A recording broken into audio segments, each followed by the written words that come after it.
Hey everyone, welcome back to FPL Fran. Today's video is going to be the Game Week 17 cheat sheet. As we know that there's a lot of shifts in terms of, I think, the changing of the guard in terms of the budget midfield positions. There's also quite a few sort of narrative shifts when it comes to, let's say, our perception of teams like Brighton, etc., and Crystal Palace. A lot of the team strengths in underlyings have also moved in that direction.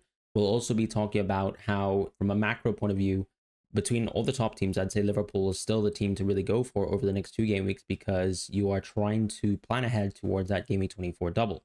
Because yes, we have transfers all the way up until then, but it's very plausible that you could actually want to get Everton players as well, because they've got Leicester at home on Game Week 24. So you'll know 1 to 2, 3 transfers might go towards Everton. On top of that, Liverpool are just a very, very good team. So that added fixture just means that they're more higher priority. And if you're planning ahead, a mixture of, I think, getting Liverpool players set in stone so that you don't have to pre-book too many transfers is quite helpful, even though a lot of people are still looking at a lot of big targets like the Jacksons and the Isaks in the forward positions, etc. So let's jump into the cheat sheet. If you've never seen it before, it's a series where we look at all the positions, rank players by a lot of the underlying data that I'm seeing, the minutes that I'm seeing, what I'm learning from pressers, and just my general conception of teams, their team strengths, and what I think about in terms of their tactics. So jumping into this week, we have the midfield position, which I think actually has finally a little bit of movement. And the movement in these budget positions, I think, are very much driven by fixtures. The reason why I say this is because I still think players like Rodgers and Semenyo are really good. Semenyo has gone completely cold, but the underlying data is still there. I think even watching the West Ham game yesterday, I was pretty scared that he was closer to 1 goal, 1 assist than, let's say, coming away at 67 minutes or whatever time he came off with the blank, with the potential knock. With Rodgers, he's playing really good minutes, but we knew that this fixture run is poor. For players like Enzo, Ahmad, and Iwobi, the fixture run is actually very, very sweet.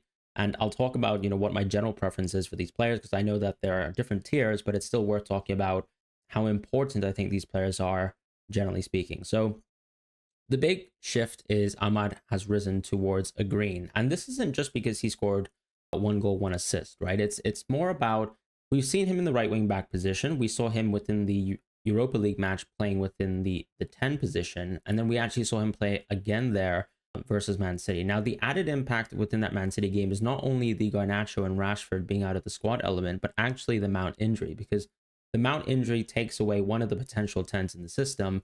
And if you want to say that Garnacho and Rashford are less important as attackers now, then Ahmad actually has much more ease of access and use towards that sort of 10 position. Now, in his right wing back position, he's clearly a very highly offensive player. He was actually getting a couple assists already so far, but I still think you have to say that that 10 position is a bit more advanced, is a little bit more closer to goal, and his role is going to be slightly different from that perspective. So I do really think that more positional share of the 10 in that right attacking mid position, as I sort of actually thought it would be the case even from game week 1. So you'll find a tweet from me with, let's say, Amrim joining. I thought the first formation ever debuted was going to be Amad Diallo, right attacking mid, and now we have it. I think it's very clear that it's good, and I'm expecting his baselines to shoot up. So he's a very interesting player. There's no doubt about it. I think he's probably my favorite budget midfielder by far. Do I personally need to go towards him? Not necessarily, right? I still think we need to ground ourselves in terms of how good he is. Enzo just has a perfect fixture run. There's nothing to complain about, but he still plays a little bit deeper compared to most. He has access to some set pieces. That's nice. So I don't think that the underlyings purely sort of capture how good Enzo is. As far as Iwobi, I think his value is playing the amount of minutes that he does, and actually how good Fulham have been as a team, and more about rotation there. But it's not exceptional, right? He's more of that sort of floor type of pick as opposed to a ceiling type of pick. And I'm not talking about ceiling when people play 90. I'm just talking about in terms of their value, in terms of their underlyings, and how we expect them to perform against that. He's done really well this season. Rodgers, as I said, is just a fixture related thing. As soon as we come closer towards better fixtures for Aston Villa, I think Rodgers will come back to being a green. The simple reality is that Buendia has not been able to get back to fitness, and I think it's a very similar situation to, let's say, Chiesa from Liverpool, where if you're coming back from a series of injuries or an extremely long injury, it's so hard to actually meet the demands of a top sort of level of football, and there's less Champions League up until January, so Rodgers and his minutes should be really good for this run. For Sarr, I think he's maybe someone that I've not thought about, honestly, until the brace, and the reason is simply is because I've not had to think about Crystal Palace and their underlyings and what to think about them, because their fixture run has been really, really bad. But as you can see, we have game week 19 on the next 3. I'm obviously thinking ahead beyond game week 19. Crystal Palace have been a beautiful run, which is why I also introduced Eze last week to the cheat sheet. But Sar has freakishly good underlying numbers and has played really good minutes recently. I've always not really liked Nketiah as a player, if I'm being honest. And I think you're starting to see that Glasner has, I think, picked players that he thinks can contribute, right? The shift in Mateta's minutes from the start of the season where he was benched, playing 45 minutes at a time, that's changed, right? He's gotten a lot more minutes, even though they've also been preparing for the Carabao Cup with, let's say, Eze and Mateta getting hooked. But Sar's played really good minutes, and Kamada has been a little bit on the periphery, similar to Nketiah. And I think that shouldn't change too much going forwards, given the results and given how producing really Sar is. So his underlying stats are very, very good. And honestly, I think that he could be the player to own potentially in 2 weeks' time. Not because he scored a brace versus Brighton, but because those underlying stats, I feel comfort saying that if someone has those sorts of minutes and has played 900 minutes this season already, that he's probably going to be a good pick when the fixtures are even better. As far as Semenyo, he drops because of the small knock impact. I don't think that there would be any reason why I would have taken him out of the green spot. And it's not related to the blank versus West Ham. As I said, I thought he was very, very frightening in that game. But yeah, that knock can have impacts on Game Week 17, so he does get a soft drop. And Buonanotte as well gets a drop, because I'm not sure about his minutes currently under Ruud. We'll have to see how they maintain things as they go forwards. And ultimately backing a team like, let's say, Leicester is a little bit different to backing some teams that are within the middle top half, and you're going for a player who isn't clearly, I suppose, the true talisman of the team or even the penalty taker. So something to be said there on Buonanotte. And Kluivert, I really just don't think that he's threatening enough in open play whatsoever. He's a penalty taker. The amount of injuries that they had allows him to play more minutes, but I tend to think that he's probably closer to playing 50 to 60 minutes a game or getting benched than anything. As far as the next tier of players, Mitoma still has a good run of games, and I still think he's a decent pick to hold, but I absolutely would not be buying into him, and we're starting to see a lot of the baseline slip for Brighton. Now, I'm sure it will correct itself as well, right? You see really poor games back-to-back for Brighton. This is very similar to a lot of the discussions that we've had recently about 4 to 5 game sample sizes. I do think Brighton can turn this around, but it's also a case of how good is Mitoma, really, from a ceiling perspective. I still think compared to a lot of the other picks here, he's not that exciting. And so that's why I'm also going to sort of treat that like it is. And that's why he was dropped last week as a pick. And I'm not surprised, I suppose, that Brighton have been as sort of unthreatening as they have been. And unfortunately, of course, not a set piece taker or penalty taker compared to, let's say, João Pedro. Set piece taking, of course, Mitoma sometimes does take them, but yeah, that's sort of my thoughts on Mitoma. As far as Eze and Johnson, these are sleepers. I would say for the next 2 game weeks, I will not be touching these players. But starting from game week 19, you can revisit Eze and Johnson. And it also goes back to this discussion of, are the budget midfielders that we have really, really good? Are they simply better than the entire tier 6.Xs? And I think that could actually be true, right? Beyond maybe, let's say, Eze getting back to full 90-minute games, I think that not many of these midfielders are that interesting, because Kulusevski will take more minutes within the midfield position for Spurs. We know Johnson will as well. So will Maddison. There's a triangle there, and only really 2 players that you can play at a time if you're playing Son and Solanke every game. So that's the unfortunate thing. I think, look, it's even plausible, I suppose, if you drop one of the other midfielders, that you could play Kulusevski, Maddison, and Brennan Johnson. But we also know, I think, Ange has naturally, I think, a preference to not play like that. So that's just why I say it's almost 2 for 3. The next tier, I've got Jota, but keep in mind that there's already been a risk associated against him from slot. He's mentioned that Jota has not been able to train since he scored that goal versus Fulham. And that's the overall issue with this period, right? When you look at December to January, all the fixtures are bunched up. Liverpool are involved in multiple cup competitions. Jota can get injured. Jota can play very few minutes in certain games. He will probably need to get managed somehow as well. And whilst I think the preference is for Jota, who's clearly the best center forward that they have right now, to start games within the Premier League as much as possible, the reality is he's just not fit enough. And if you can't onboard Jota on Game Week 18 with a full guarantee that he's going to start there, I think that's the concern around him as a pick, as a player. Otherwise, he's probably the most interesting pick that we have possible, because you also know you have the security of Game Week 24 and the double around there. As far as Gordon, Bowen, and Bumo, I've made some changes to this list, right? I think Gordon, when you skip off of, let's say, a Leicester at home fixture, that's when the fixture run starts to get a little bit more green and normal. So I think he drops. As far as Bowen, he's a very solid pick, but once again, as a non-penalty taker, and the more minutes that Paqueta plays, and Paqueta played 90 minutes versus Bournemouth, that's going to be a huge dent against Bowen's expected value because he's not the penalty taker, and we've always said this. Otherwise, if I was 100% sure that Bowen was a penalty taker, I think he'd be a green pick more oftentimes than not. As far as Mbeumo, we just have to sometimes apologize to someone like Mbeumo. The fixture run is awful. I'm personally still planning, I think, for the most part, to sell Mbeumo, but there's some value elements, like for example, cost tied up into Mbeumo that I'm sure a lot of us are invested into. Some people have sold already, and that's fine. But he's still just such a strong, consistent pick. 90 minutes a game, decent underlines, nothing crazy, nothing exceptional, but true 90 minutes being played compared to when you look at a lot of budget players and you look at a lot of the 6.x's, their minutes are still fragile, right? Eze and Johnson, they have fragile minutes. Gordon, we've seen sometimes some substitutions.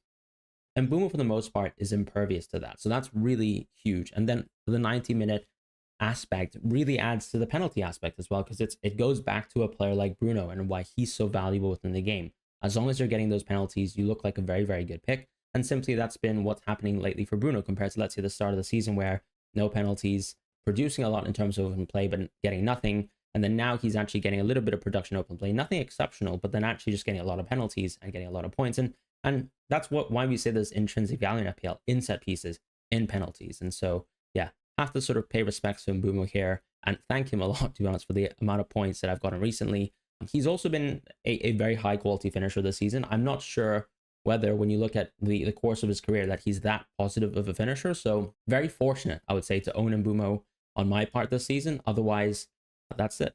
As far as the next tier of players, I've given Bruno a rise. I think coming out of the City and Arsenal games, you now have a good run of fixtures. Now, when we probably forecasted that Bruno was a bit of a drop a few weeks ago and we were looking at City, we probably still had a little bit of a jaded view of City. City are clearly a very nice team to target if you've got a home match away versus them, right? If it's an away match, I think it's still a pretty low quality fixture on paper. That penalty was also quite fortunate, I would say, to be quite honest, for Bruno, but that's that, right? He deserves it because he's a penalty taker, and that's sort of the value you get back within the game from someone like Bruno.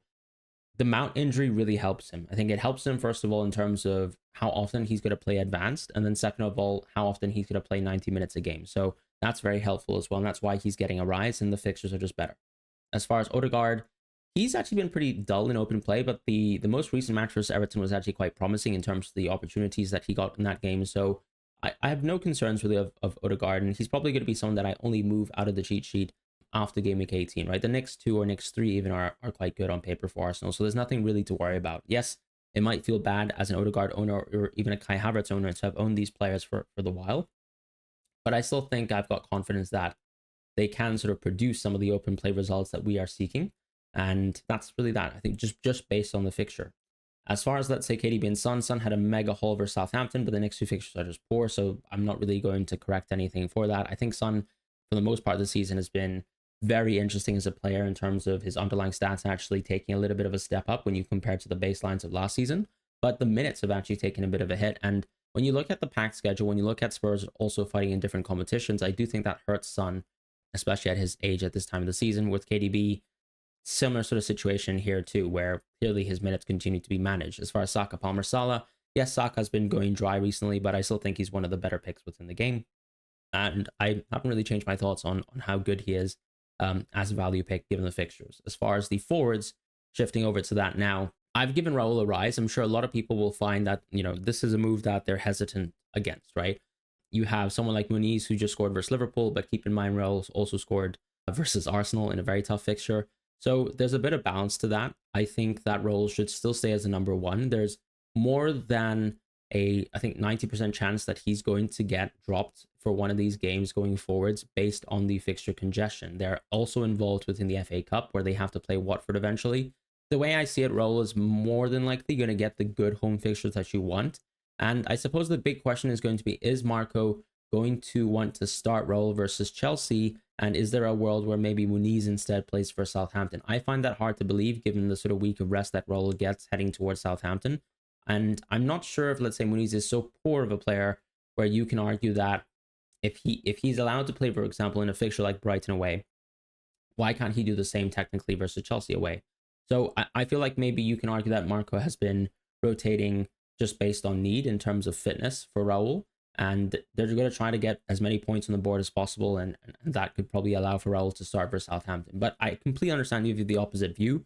And that takes away a lot of the value from Raul. What is nice, though, is that even at his price point, as a potential penalty taker, plus with the underlying stats for the non-penalty data, he's just electric. I think if you can actually guarantee that he plays 65 minutes or 62 minutes on average, I still think he's actually a pretty good pick in FPL. Some people will find that controversial, but I just think if you can plan to rotate him, right, and this is specifically for rotation, if you can plan to rotate him and try to get him for the home fixtures, for the Leicester and Ipswich fixtures later down the line, then I think Raul is actually a pretty interesting punt to go into.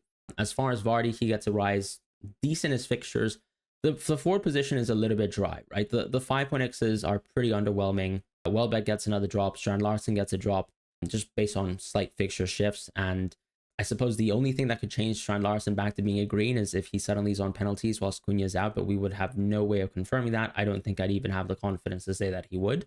As far as, let's say, Vardy, he's a penalty taker. His minutes are up and down, I think, depending on games, depending on game state, right? If you're getting battered by Newcastle 3-0, it's more likely you get subbed off. I think that's fine. There's games where he's also played the full 90 minutes, like versus Brighton, and he's actually done pretty well in terms of minutes in a fixture congested period, so I think that could remain. But we've always pointed out that the underlyings are a little bit poor. So I think Vardy is still a strong pick, and I'm just reflecting that over the period. Welbeck without penalties, and also I'm not really sure what exactly is going on with him, is an issue, and probably is a sell. As far as the next tier, as far as, let's say, Evan Nilsson, Wood, and Wisa, I would say that Wood definitely deserves sort of a rise back towards that green tier. He's just a really consistent player, a starting player that you don't have to worry about in terms of his minutes, really.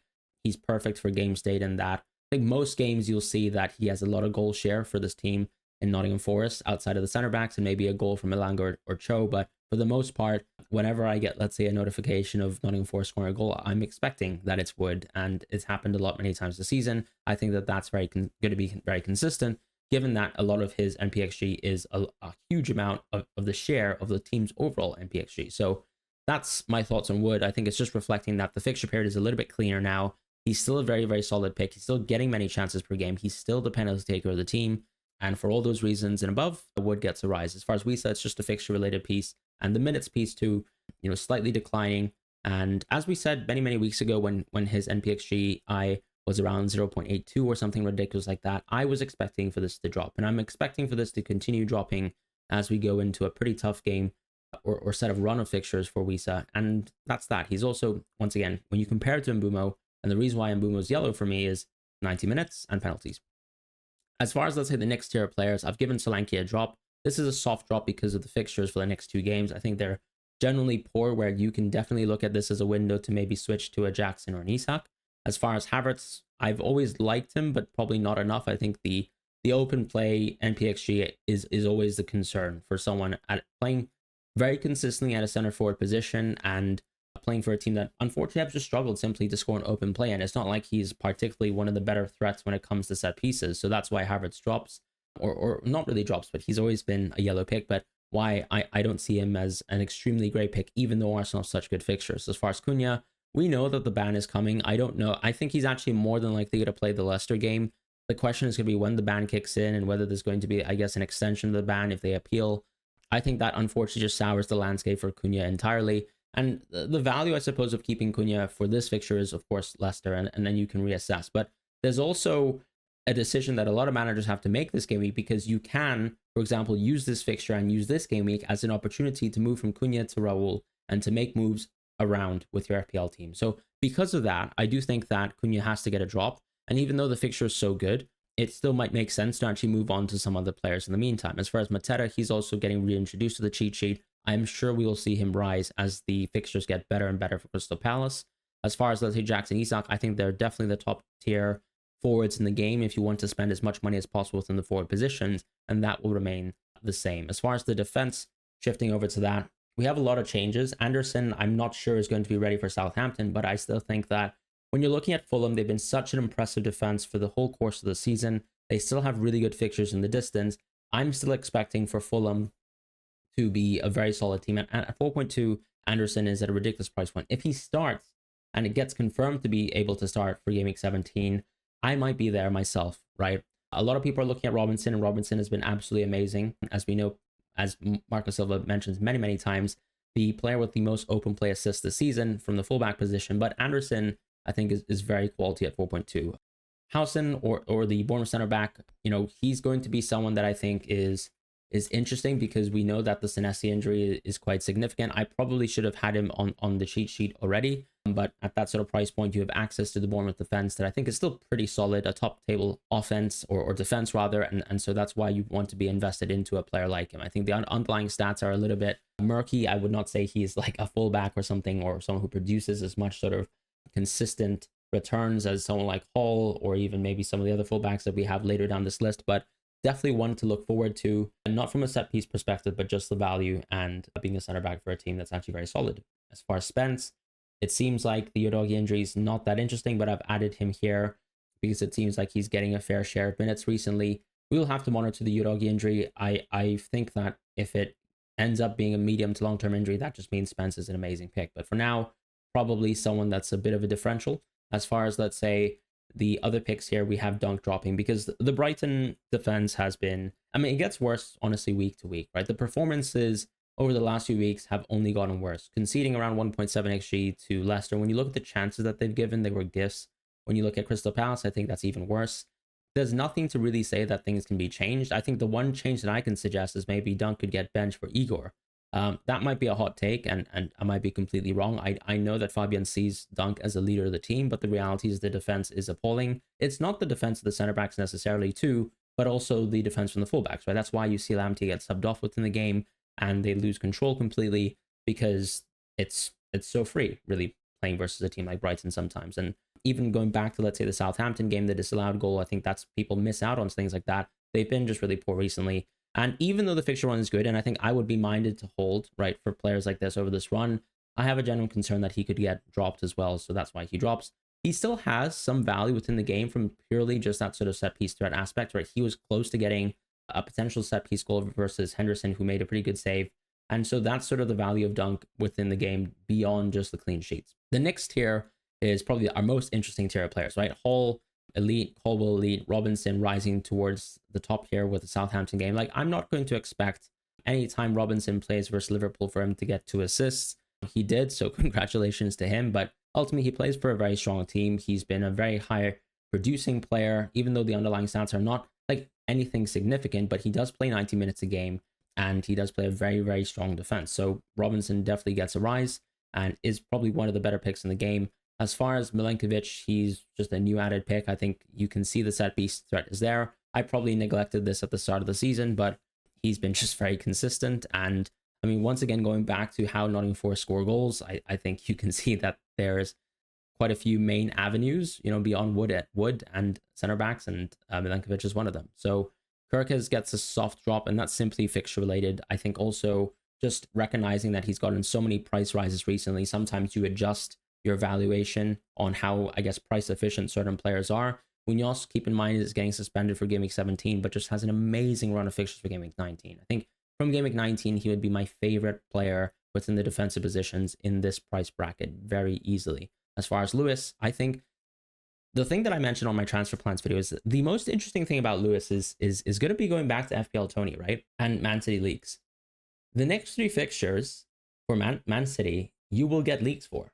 You will know whether Lewis starts versus Aston Villa. You will know whether he starts versus Everton. You will probably know whether he starts versus Leicester if we get the leaks. And all the fixtures are the first game of the game week. And so it's possible that there's some added value to Lewis over this run. So if you owned Lewis, you've never sold him until this period, I would say have a think about maybe being able to keep Lewis over 18, 19, 20, because those are really good fixtures.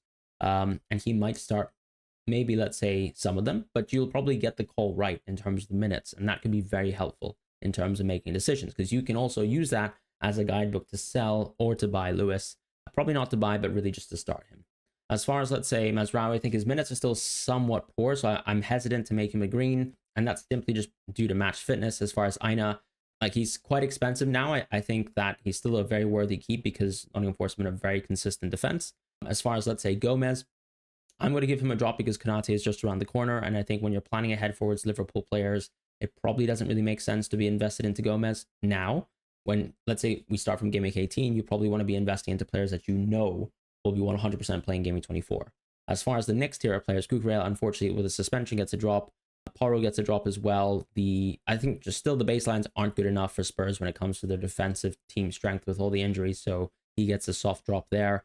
And that's really it for the sheet. Guardiola, maybe unfairly, is an orange pick now, but I think coming after Game Week 17, Guardiola will probably move back into potentially being a green pick for a few game weeks at a time because he's just got such good fixtures. But as you can see, there's a huge gulf between the XGC sort of ranking of an Arsenal versus a Liverpool versus a Guardiola and this Man City defense. And he, unfortunately, I don't think really helps out too much in defense, but has been exceptional for Man City when it comes to their need for goals. And he is now Man City's second top goal scorer. That is more of an indictment, I would say, on KDB, on Foden, on any of the attacking players.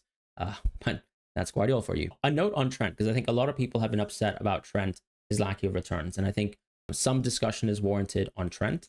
What I would say about Trent this season is when you look at the underlying stats, they have dropped.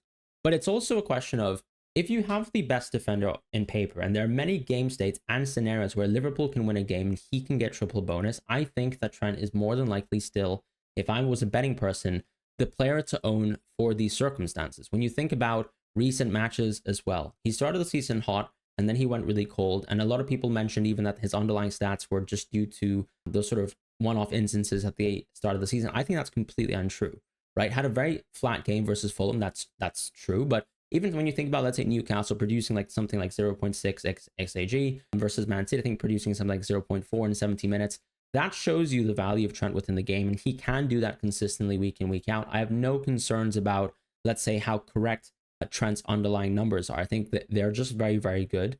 And ultimately, the gap between Trent and the next defender is very palpable, right? The next best defender when it comes to XAG is actually his peer in someone like, let's say, Robertson, or even someone like Munoz, who's just been insane when it comes to expected goals per 90. So beyond those sorts of players, I think Trent still has a gap. And then when you compare to, let's say, those players, he still is in front. And when it comes to, let's say, even his own team, and you're planning for situations in the future where, you know, how likely is Fran going to do something for this Liverpool team?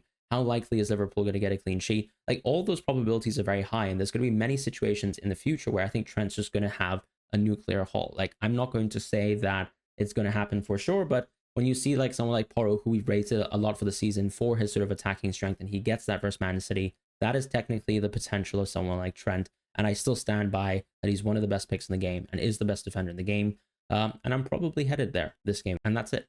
As far as the goalkeepers, moving on to that, Verbruggen has gotten a drop because, yeah, that Brighton defense is shocking, but the fixtures are there to sort of supplement the idea that you want to still keep them for this run, right? See it out, really, as a Verbruggen owner. As a Flecken owner, I've been actually very happy owning Flecken, right? He might concede a goal every single game, but he makes around 6 saves to make up for it, and he gets 3 to 4 points a game. I'm happy with that. That's really what a goalkeeper should be doing in FPL.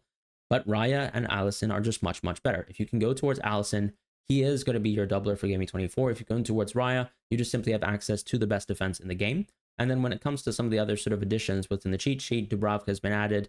I'm still a little bit suspicious on how long that Pope injury is. It might be longer, which means that Dubravka has better value, but moving into Dubravka, I think, is not really that valuable when you have other players within the game who will play ahead of their peers for much cheaper price points, like let's say Henderson or Forster or Fabianski. And that's pretty much when it comes to the goalkeeping discussion. I still really like Kepa, and probably I think he doesn't deserve to be an orange pick, but as I always say, he is not helped by the fact that he has to play versus Chelsea and he won't be allowed to play versus them. So that's going to force you to need another goalkeeper, which sort of devalues him in my perspective. But if you, let's say, have Fabianski plus Kepa, I think that's totally fine. So that's going to be the cheat sheet. Thank you guys so much for watching. I'll see you guys soon for the next video.